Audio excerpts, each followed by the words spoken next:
اعوذ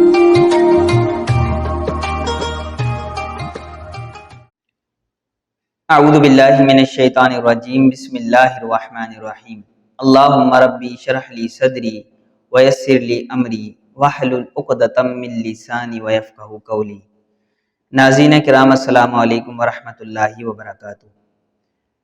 ناظرین کرام، یہ ویڈیو سیریز قربانی کے مسائل پر مشتمل ہوگی اور اس ویڈیو سیریز میں ہم قربانی کے ضروری اور اہم مسائل پر گفتگو کریں گے۔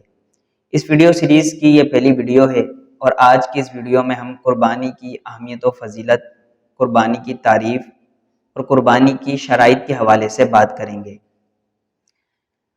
قربانی دین اسلام کی ایک بہت ہی خوبصورت اور حسین عبادت ہے جو ہمیں اللہ رب العزت کی بارگاہ میں اپنا مال خرچ کرنے کا درس دیتی ہے۔ قربانی کا حکم ہمیں اللہ تبارک و تعالیٰ نے 30ویں پارے میں سورۃ الکوثر کی آیت نمبر 2 میں دیا ہے۔ چنانچہ ارشاد ربانی ہے، فصلی لربک وانحر، تو اپنے رب کے لیے نماز پڑھیں اور قربانی دیں۔ اس آیت مبارکہ میں اللہ تبارک و تعالی نے قربانی کے لیے وانحر کا صیغہ استعمال فرمایا اور یہ امر کا صیغہ ہے۔ امر کا صیغہ یا امر کا جملہ اسے کہا جاتا ہے کہ جس کے ذریعے حکم دیا جائے، اور اصول فقہ کا یہ قاعدہ ہے الامر للوجوب، یعنی امر وجوب کے لیے آتا ہے، یعنی واجب کے لیے آتا ہے۔ یعنی امر کے ذریعے جو بات کہی جائے گی قرآن مجید میں تو اس بات کا واجب ہونا لازم آئے گا۔ تو یہاں پر اللہ تبارک و تعالیٰ نے قربانی کے لیے امر کا صیغہ استعمال فرمایا، جو اس کی واضح دلیل ہے کہ قربانی واجب ہے اور اسے سنت نہیں کہا جا سکتا، یعنی اسے سنت کے حکم میں ہم نہیں لائیں گے بلکہ قربانی کو ہم واجب کے حکم میں لائیں گے اصول فقہ کے اس قاعدے کی روشنی میں۔ اب قربانی کی فضیلت کے حوالے سے ہم حدیث پر نظر ڈالتے ہیں۔ سنن ترمذی شریف کی حدیث ہے جس کا مفہوم کچھ یوں ہے، نبی کریم صلی اللہ علیہ وسلم نے ارشاد فرمایا کہ یوم النحر یعنی عید الاضحیٰ والے دن ابن آدم کا کوئی عمل اللہ رب العزت کے نزدیک خون بہانے یعنی قربانی کرنے سے زیادہ پیارا نہیں، اور یہ قربانی کے جانور بروز قیامت اپنے سینگ، کھر اور بال کے ساتھ آئیں گے، اور قربانی کا خون زمین پر گرنے سے پہلے اللہ رب العزت کے نزدیک مقام قبولیت میں پہنچ جاتا ہے، لہٰذا اسے خوش دلی سے ادا کرو۔ دوسری حدیث مبارکہ سنن ابن ماجہ شریف کی ہے جس کا مفہوم کچھ یوں ہے، اور اس کے راوی حضرت زید بن ارقم رضی اللہ عنہ ہیں۔ بیان کرتے ہیں کہ لوگوں نے عرض کی یا رسول اللہ صلی اللہ علیہ وسلم، یہ قربانی کیا ہے؟ ارشاد فرمایا کہ یہ قربانی تمہارے باپ ابراہیم علیہ السلام کی سنت ہے۔ لوگوں نے پھر عرض کی کہ یا رسول اللہ صلی اللہ علیہ وسلم، اس میں ہمارے لیے کیا اجر ہے؟ ارشاد فرمایا کہ ہر ایک بال کے بدلے ایک نیکی ہے۔ لوگوں نے پھر عرض کی کہ یا رسول اللہ صلی اللہ علیہ وسلم، تو اون کا کیا حکم ہے؟ تو رحمت کونین صلی اللہ علیہ وسلم نے ارشاد فرمایا کہ اون کے ہر ایک بال کے بدلے ایک نیکی۔ سبحان اللہ، کتنا بڑا اجر و ثواب ہے قربانی کرنے والوں کے لیے۔ جہاں نبی کریم صلی اللہ علیہ وسلم نے قربانی کرنے والوں کے لیے اجر و ثواب کی نوید سنائی، تو وہیں دوسری جانب طاقت اور استطاعت رکھنے کے باوجود قربانی نہ کرنے والے لوگوں کے لیے ناراضگی کا اظہار بھی فرمایا۔ سنن ابن ماجہ شریف کی حدیث ہے اور اس کا مفہوم کچھ یوں ہے، نبی کریم صلی اللہ علیہ وسلم نے ارشاد فرمایا کہ جو طاقت رکھنے کے باوجود قربانی نہ کرے اسے چاہیے کہ ہماری عیدگاہ میں نہ آئے۔ اللہ اکبر۔ لہٰذا جس پر قربانی واجب ہے اسے چاہیے کہ اللہ رب العزت کی رضا حاصل کرنے کے نیت سے ضرور اس کا اہتمام کریں۔ اب قربانی کی تعریف کی طرف چلتے ہیں۔ فقہائے اسلام نے قربانی کی تعریف کو کچھ یوں بیان فرمایا ہے کہ مخصوص وقت میں مخصوص جانوروں کو اللہ رب العزت کا قرب حاصل کرنے کی نیت سے ذبح کرنے کا نام قربانی ہے۔ اب اس تعریف میں 3 چیزوں کا ذکر ہوا، مخصوص وقت، مخصوص جانور اور اللہ کی رضا حاصل کرنا۔ تو مخصوص وقت کون سا؟ عید الاضحیٰ کا، اس پہ بات کرتے ہیں۔ عید الاضحیٰ کا وقت 10 ذوالحجہ کو طلوع صبح صادق سے لے کر 12 ذوالحجہ کو غروب آفتاب تک ہے، یعنی یہ 3 ایام ہیں جن میں قربانی کی جا سکتی ہے، نہ تو اس سے ان ایام سے پہلے قربانی کی جا سکتی ہے اور نہ ہی ان کے بعد، انہی ایام میں قربانی کا اہتمام کرنا پڑے گا، اور اس پر فقہائے اسلام کا اجماع ہے۔ دوسرا، مخصوص جانوروں کا ذکر فرمایا۔ ویسے تو اللہ رب العزت نے ہمارے لیے بہت سے جانور اور پرندے حلال رکھے ہیں، لیکن قربانی ایک اہم فریضہ ہے دین اسلام کا، تو اس کے لیے چند جانوروں کو اللہ تبارک و تعالیٰ نے مخصوص فرمایا ہے۔ یہ جانور 3 طرح کے ہیں، 2 طرح کے جو جانور ہیں وہ بڑے ہیں، اور تیسری قسم کے جو جانور ہیں وہ چھوٹے ہیں۔ بڑے جانوروں میں اونٹ اور اونٹنی، یعنی اس میں نر اور مادہ دونوں شامل ہیں۔ اس کے بعد گائیں، بیل، بھینس وغیرہ، اور تیسرے نمبر پر یعنی چھوٹے جانوروں میں بکرا، بکری، دمبا، دمبی، بھیڑ وغیرہ یہ شامل ہیں۔ اب ان کی عمریں کیا ہونی چاہیے؟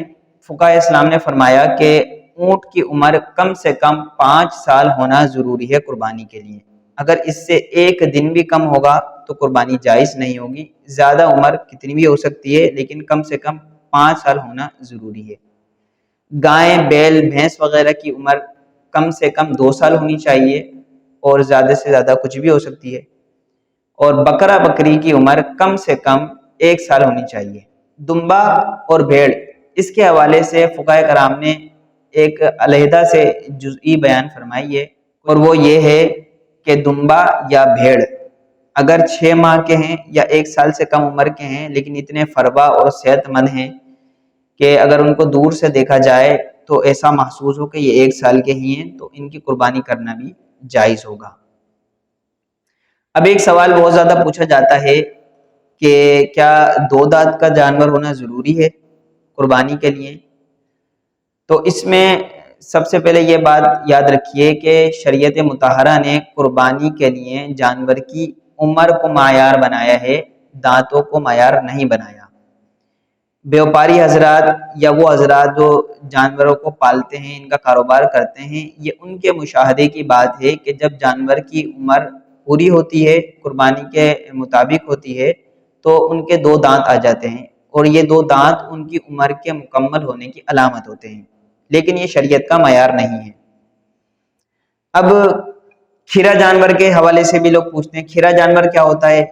ایسا جانور کہ جس کے دانت نہ نکلے ہوں اسے کھیرا جانور کہا جاتا ہے۔ اس کی بھی 2 قسمیں ہوتی ہیں۔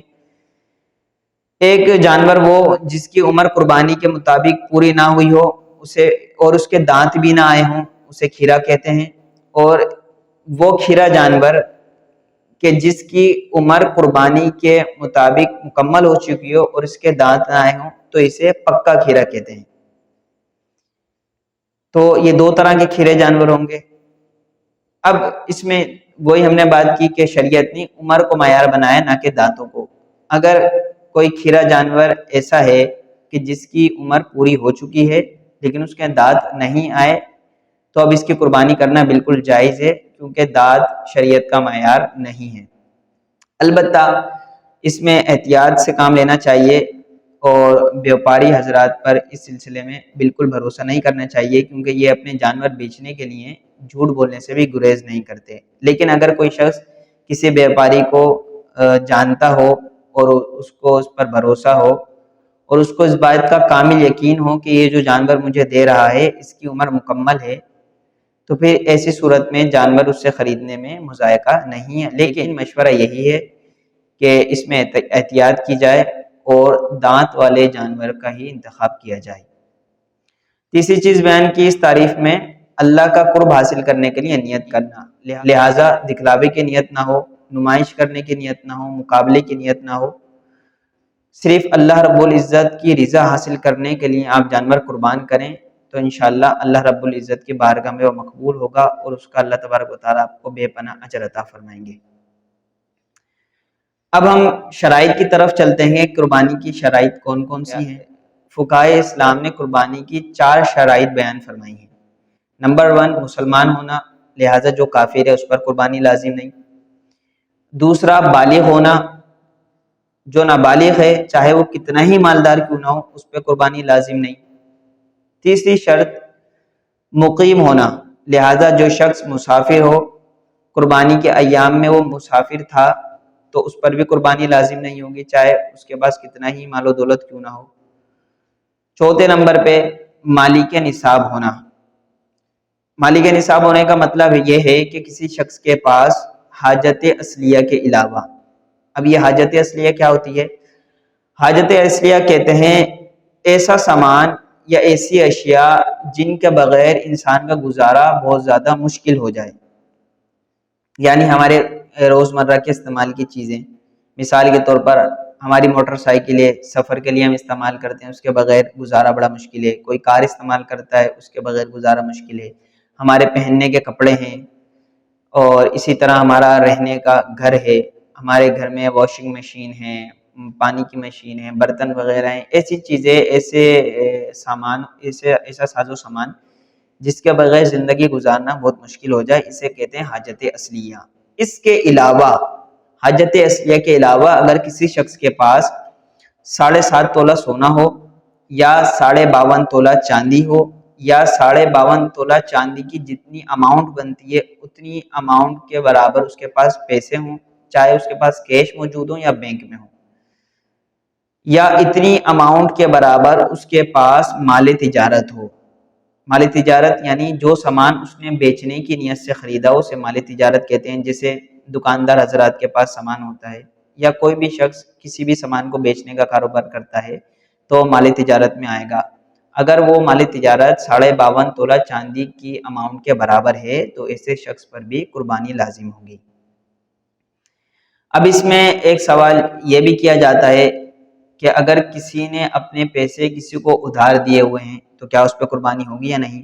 مثال کے طور پر کسی شخص کے پاس 1 لاکھ روپے تھے اور اس نے وہ 1 لاکھ روپے رمضان المبارک کے مہینے میں کسی کو ادھار دے دیے، اور جس کو ادھار دیے اس سے طے یہ پایا کہ وہ محرم میں لوٹائے گا پیسے۔ اب بیچ میں قربانی کے دن آ گئے اور اس شخص کے پاس اور پیسے بھی نہیں کہ یہ قربانی کرے، تو اب یہ کیا کرے؟ تو پہلے تو یہ اپنے مقروض سے گزارش کرے کہ بھائی آپ مجھے کچھ پیسے دے دیں تاکہ میں ان پیسوں سے قربانی کر لوں۔ اگر تو وہ پیسے آپ کو دے دیتا ہے تو آپ قربانی کر لیں، اور اگر وہ پیسے نہیں دیتا ہے تو پھر آپ کے اوپر قربانی واجب نہیں ہوگی، اور قرض لے کر بھی قربانی کرنا آپ کے اوپر لازم نہیں ہوگا۔ اور جب وہ رقم آپ کو واپس مل جائے گی تو رقم واپس ملنے کے بعد بھی آپ پر قربانی کے جانور کی قیمت کے برابر صدقہ کرنا لازم نہیں ہوگا۔ میں امید کرتا ہوں ناظرین یہ ویڈیو آپ کو پسند آئی ہوگی، اور جو باتیں ہم نے اس میں کی آپ کو سمجھ آئی ہوں گی۔ انشاءاللہ اگلی ویڈیو میں کسی نئے ٹاپک کے ساتھ حاضر ہوں گے۔